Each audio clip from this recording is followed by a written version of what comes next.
Disclaimer. This video contains strong language and content that may be offensive to some viewers. Viewer discretion is advised.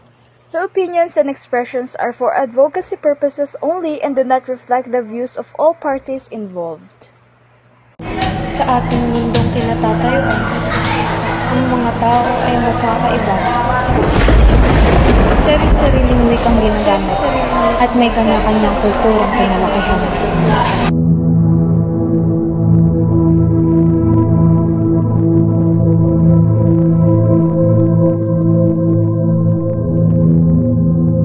Sa loob ng maraming taon, diskriminasyon ay ipinilit na ikulay sa ating mundo. Binibigyan tayo ng label na nagtatakda ng ating limitasyon. Kung ano ang tingin nila sa atin at tinatanggalan ng halaga na tila ba parang hindi tayo tao sa kanila. Dito na naman yung negro. Negro! Ano pala yung negro? Negro? Pinaghihita ko sa uling. Pinaghihita sa uling. Negro!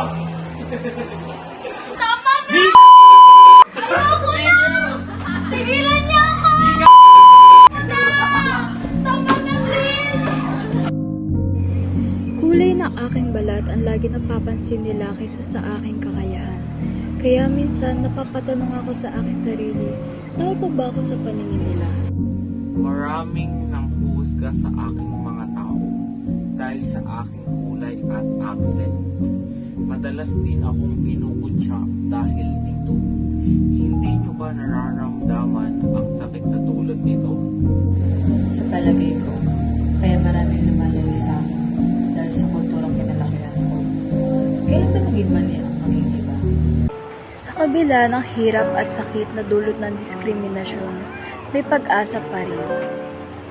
May mga taong pinapahalaga ng bawat isa, may mga mata na nakikita ang tunay na halaga at pantay ang pagtrato sa bawat isa. Ang bawat kulay ng balat, wika at kultura ay may mahalagang papel sa mundong ito na hindi dapat hadlangan.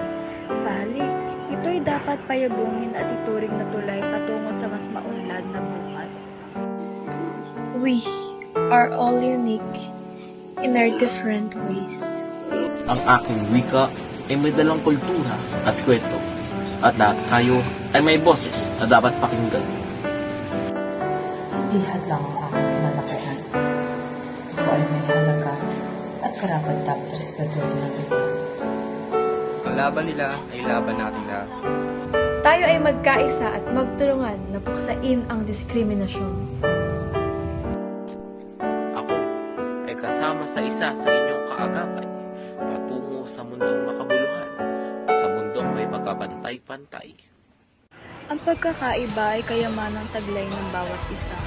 Sa pagkakaisa, sama-sama nating puksain ang diskriminasyon at racism upang makamit ang isang mundong makatarungan, pantay-pantay at punong-puno ng respeto sa bawat isa.